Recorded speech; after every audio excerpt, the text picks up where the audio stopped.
This really surprised me about the movie. This is more of a sci-fi drama than a superhero film. And I was surprised by that because again, so much a big part of the Fantastic Four. It's not just they're superheroes, of course, but they're also adventurers.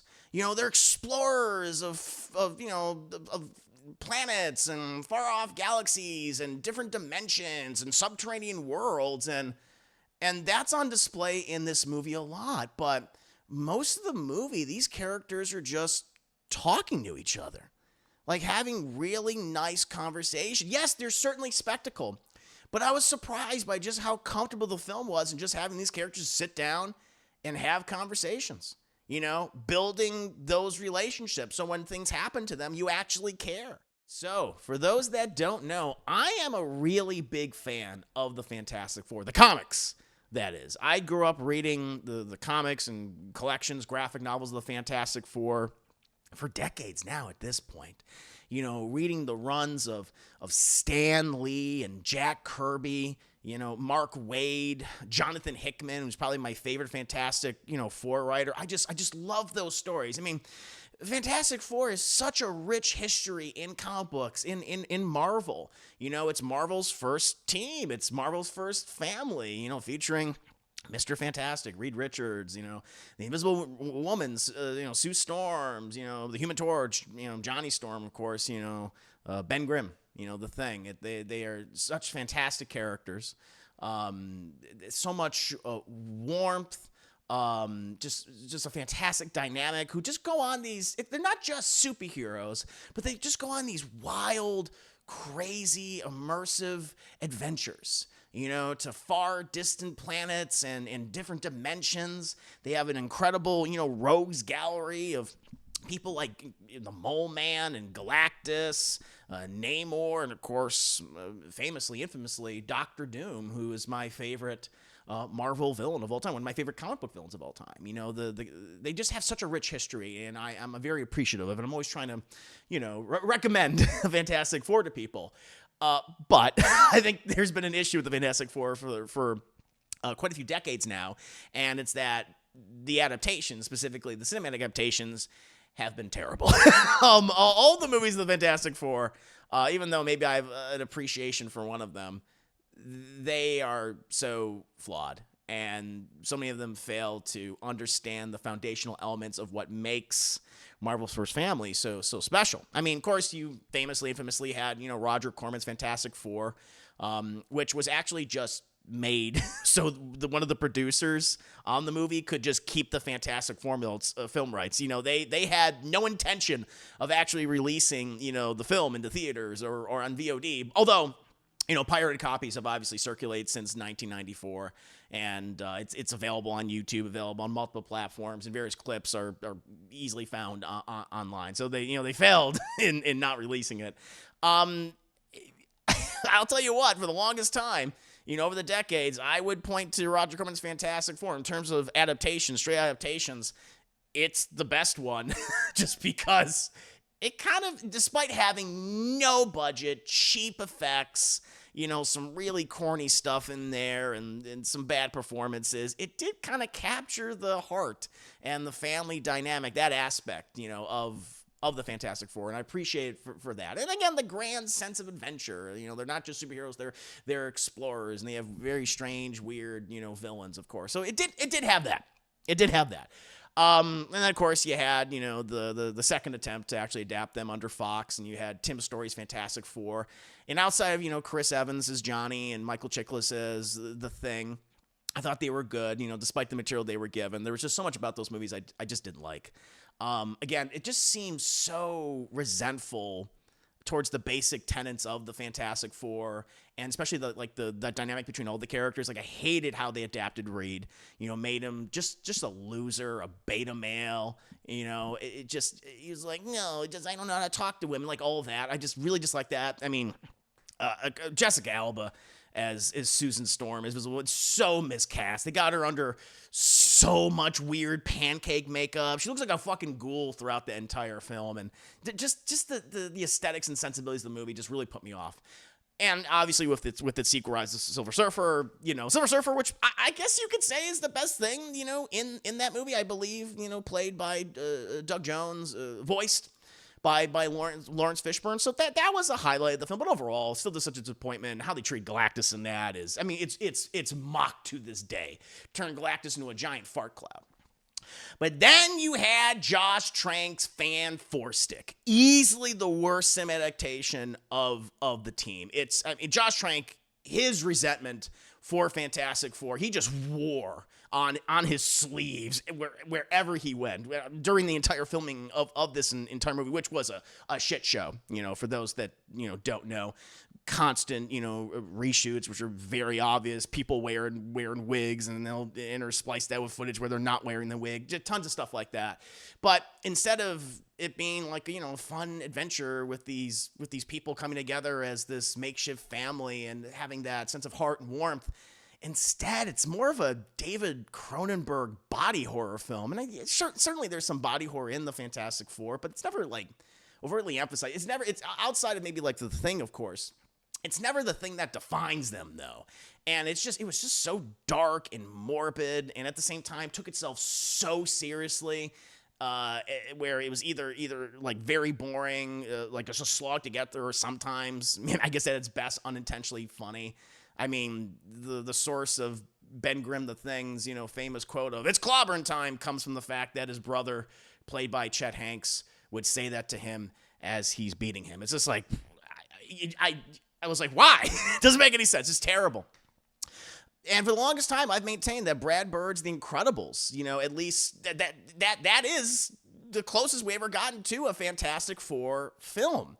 It proved that the concept that the team could work in a cinematic adaptation. A superhero family with a 1960s retro futuristic aesthetic. And even had some of the similar, powers. Elastigirl, of course, Mr. Fantastic, like all of that. That was like, that should be the template.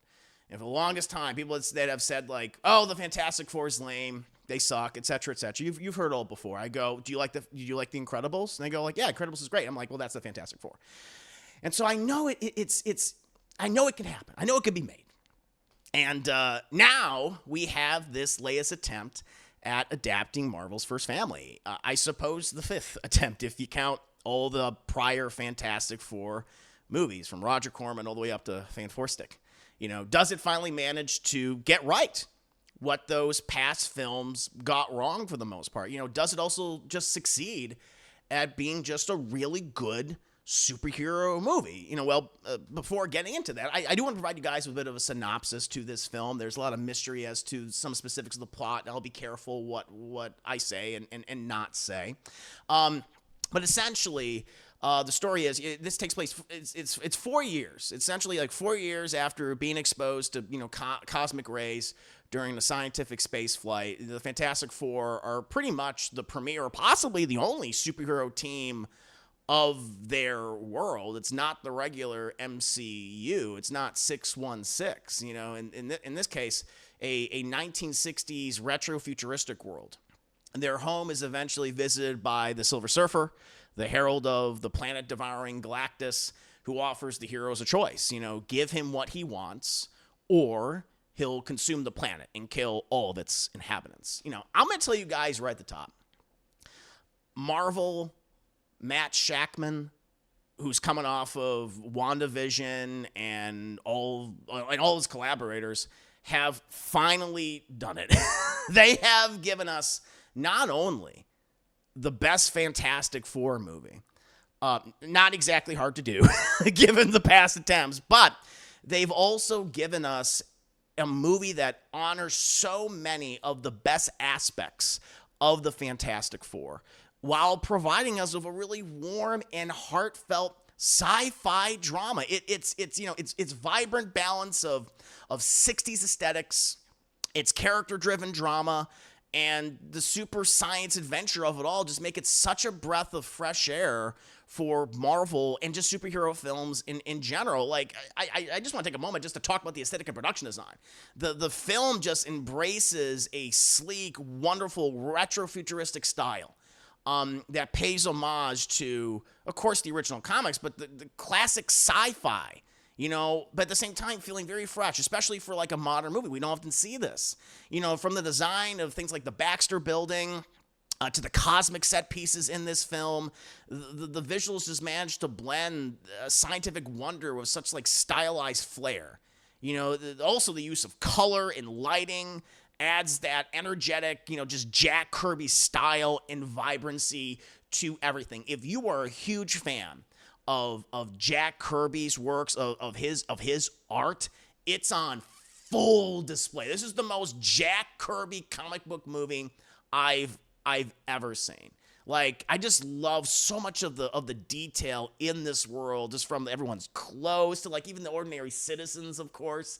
All the men are wearing fedora, and all the ladies are wearing like all these very vibrant dresses that like really stand out, or just so colorful. I mean, from reds and oranges and blues and yellows. It's just like, has such a wide color palette. I really love that. The technology looks so cool and great. Got a lot of cassette tapes and things, like for Herbie, like his face is essentially like a giant cassette player, and they put like, new cassettes in them, new tapes in them. I just thought that was a really fun detail. Just love the design for the rockets and all the sci-fi technology that Reed uses throughout the movie. It just looks great.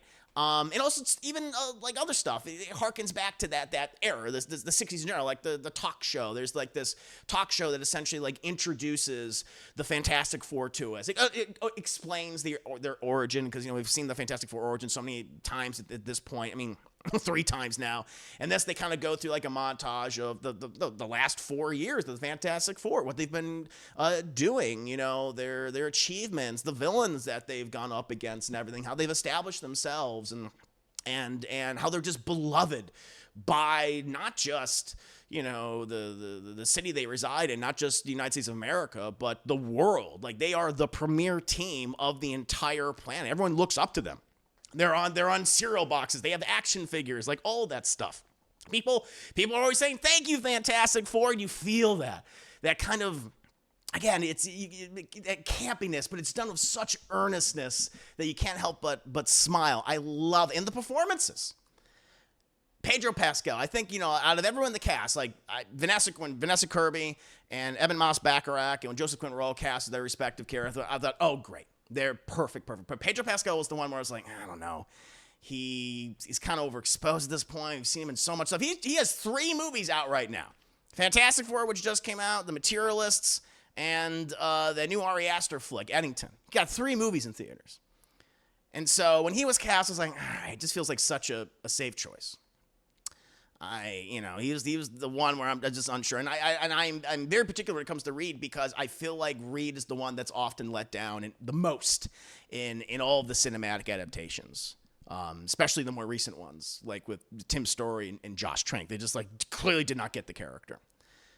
Pedro Pascal is exceptional as Reed Richards, because he just brings a deeply human, grounded approach to a character who's been often portrayed in these cinematic adaptations as a loser or just a nerd stereotype. And I was like, oh my God, thank God. And it's immediate from the get-go. He makes Reed feel real, relatable, and flawed in very compelling ways. Commenting on his emotionally distant or purely like cerebral behavior. Matter of fact, one of the best scenes in the movie gets to the meat of just that, and I really enjoy it. And he's commenting on it himself, and he's talking to a character who essentially can't talk back, and I love that. He just brings such a warmth and humility to Reed's intellect.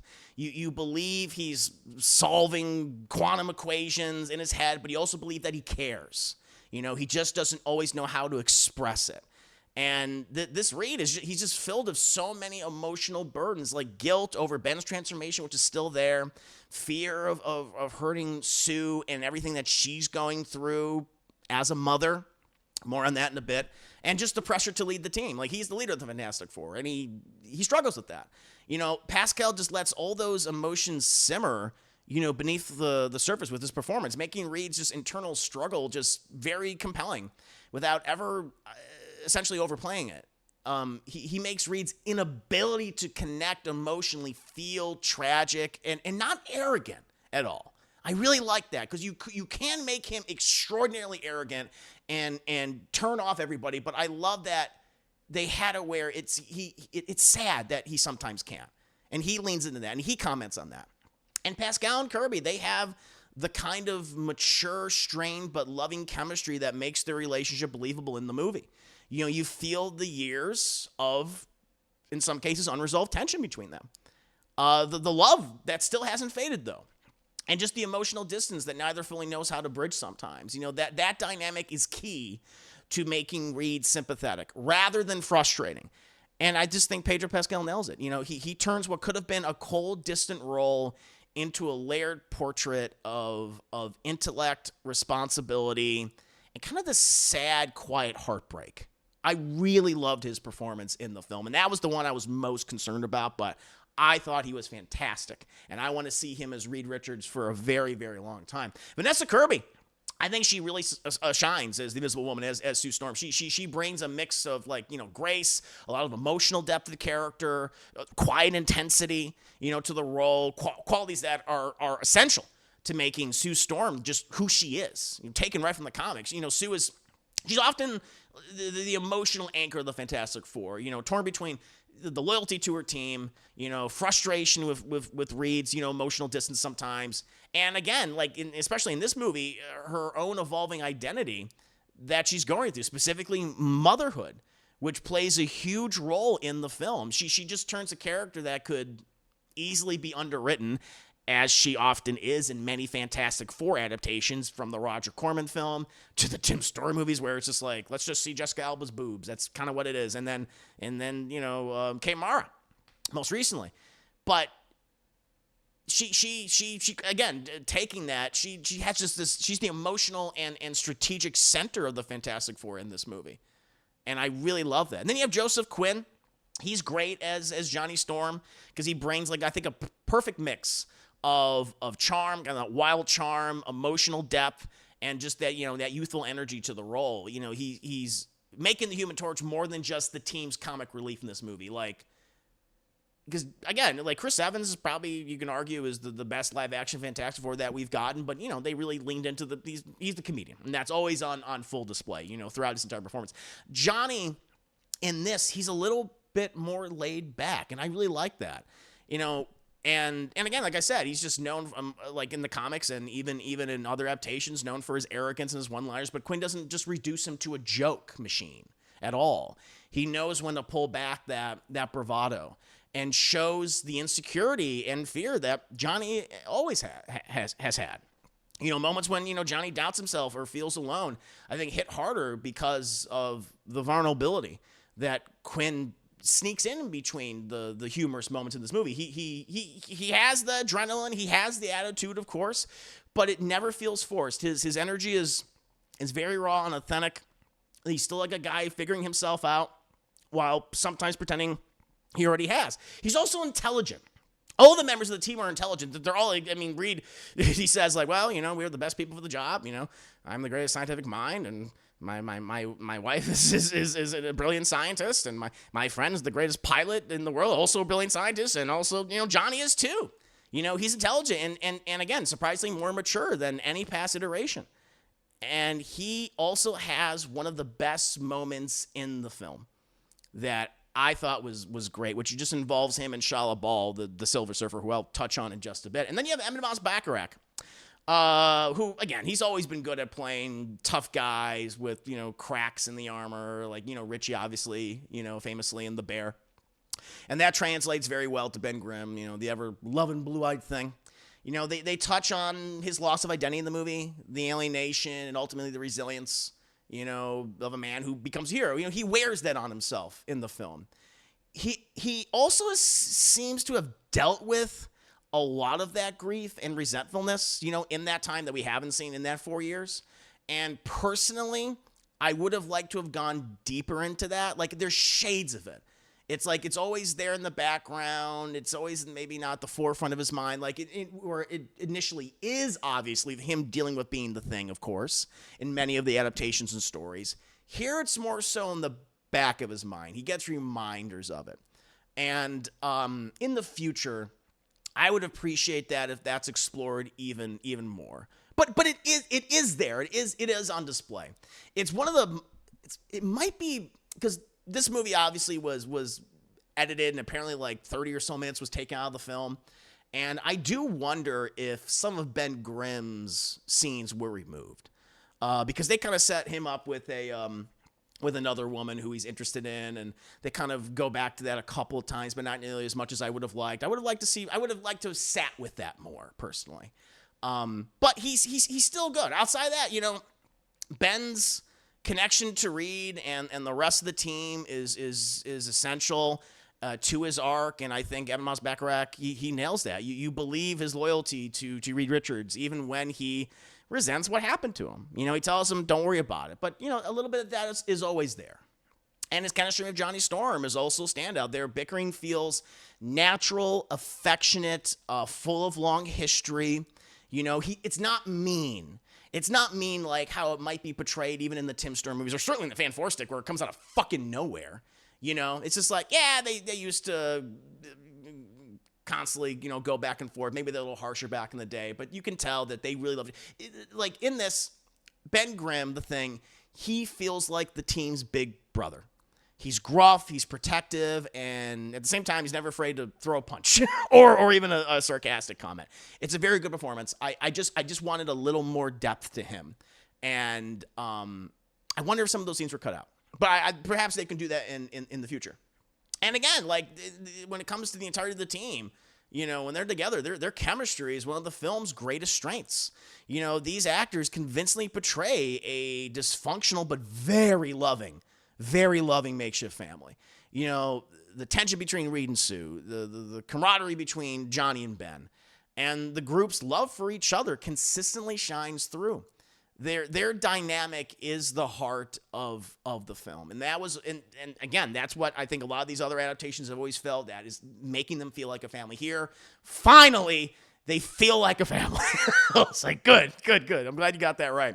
Some of the other performances that really stand out, Julia Garner, Shia LaBeouf, by the way, and everyone was really concerned in regards to the Silver Surfer CGI. I think the CGI looks great with her. Really, really cool how it looked. They definitely maybe did some touch-ups and stuff. And all the sequences with her were some of the best set pieces in the movie. I loved how they portrayed how powerful the Silver Surfer is and how kind of overwhelming at times her power set can be. It's like really interesting and weird. And again, it's like you have like this silver chrome person sitting on riding on a surfboard. It's kind of wild. And they comment on that in the movie, which I thought was very funny. Some of Johnny's best humor, and Johnny has an interesting relationship with the Silver Surfer. Some of the best moments with Johnny involved the Silver Surfer, and I really love that. But she was great, and of course, you also have Ralph Ineson as Galactus, and he's also excellent as Galactus. He is so good. I mean, he already has that incredible voice, which is it's so deep and gravelly and scary, and it's perfect for this. I mean, this near godlike figure. Might as well be a god. This cosmically powered monstrosity that goes across the universe, consuming planets, not because he wants to, because he has to. That's what he is. He's inevitable. Yeah, they did such a great job capturing just the scale of Galactus, and you do learn as to what he wants in regards to the Fantastic Four. I won't say exactly what, because I want people to kind of go in blind in the movie, but if anyone was worried that they were going to repeat the same mistakes from prior Fantastic Four films like in Rise of the Silver Surfer, make him a giant fart cloud, they do not. There's all the scenes of Galactus work. And again, if you're a lover of Jack Kirby's designs of him, that's on full display. He's realized so incredibly well, and some of the best set pieces towards the end of the film obviously involve him, and I think they're great. Also, another standout for the movie that I really enjoyed is Herbie, who's voiced by Matthew Wood, the little robot, the humanoid experimental robot B-type or whatever the hell he's called, with integrated electronics. I think that's the last thing.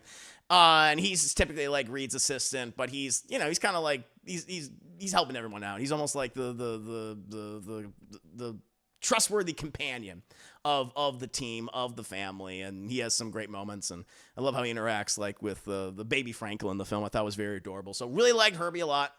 You know, some people are like, oh, he's gonna be annoying. No, they use him in just the right way. He's competent. He's funny, and he's charming, and he always tries his best, and his best is of quality, in my opinion. And the other thing I want to say is that this really surprised me about the movie. This is more of a sci-fi drama than a superhero film. And I was surprised by that because I'm, again, you know, so much a big part of the Fantastic Four. It's not just they're superheroes, of course, but they're also adventurers. You know, they're explorers of planets and far off galaxies and different dimensions and subterranean worlds, and that's on display in this movie a lot. But most of the movie, these characters are just talking to each other, like having really nice conversation. Yes, there's certainly spectacle, but I was surprised by just how comfortable the film was and just having these characters sit down and have conversations. You know, building those relationships. So when things happen to them, you actually care. I really like that they had that confidence to do just that. I guess it makes sense, you know, with Matt Shakman having been the creator of WandaVision, where that was a show where it's like, we're going to have some spectacle in there, sure, and a mystery and all that, but we're also going to have these characters just talk. We're going to emphasize and focus on the relationship between Wanda and Vision. And really get into that, which, you know, the movies had always kind of hinted at that and explored that a little bit, but not to the degree I think we all wanted, and that show finally did. And he does a lot here with the Fantastic Four. And I like that. So don't go in expecting like, there's going to be action every single minute. No, you get some really nice set pieces in here. Some things that are very like Interstellar-esque or 2001: A Space Odyssey-esque to me, where it's just like, wow, this is really interesting. Again, heady kind of larger than life, you know, sci-fi spectacle. But it's a very conversational movie, you know. It does have stakes, both personal and larger than life, like I said. And the film, I think, handles all that very well, really well. It was also just the other thing which people might be concerned. It also just doesn't. It's not as concerned. Or really not concerned at all at connecting itself to the grander MCU. It's like they're in their own universe. I think they call it like Earth 828. They're the only superhero team as far as I know. I mean, they don't mention like a Spider-Man or Avengers or an X-Men or anything like that. It's the Fantastic Four. And they fight some of these crazy villains, which I will not reveal because it's fun who they bring up. But I like that. That is also very refreshing. It's a movie where you don't need to go in, do your homework. Yes, there is a stinger that connects to you can argue the grander MCU, but even then, like, the stinger's like, it could. I mean, it inevitably is going to, but even that with that stinger, which I guess there was another one at the very end, which I didn't see the final stinger. I saw the mid-credits one. But even then, that could also just be a setup for an event or a movie within this universe. And that could be fun. I was like, all right, well that's cool. But yeah, it's just in its own little thing, and I like that. That's what works about it, because it's not a movie that is concerning itself with, we got to set up this sequel, we got to set up these other characters that are going to spin off and have these TV shows, and it's going to set up, you know, the Avengers, Secret Wars, anything like that. It's like, no, we are just focusing on these people, on these characters, their world, what they're going through, you know, on a large scale level, but also on a very personal level. And that was great. And inevitably, it's just a really well-made Marvel movie that honors the foundational elements of the Fantastic Four in a way that has never been done cinematically. And I was very grateful that the filmmakers, everyone involved, and the actors and performers, they finally delivered a fantastic Four movie. But what about you guys? I'm very curious. You know, what are your thoughts on the Fantastic Four and their first steps? Did you like it as much as I did? Were you more mixed on it? You're like, I don't know, some of those steps are all mismatched. Did you downright hit it? Is your Fantastic Four fan stick or Tim's Story with Jessica Alba and the guy whose name I can't pronounce is Reed Richards? Let me know. 5 minutes later.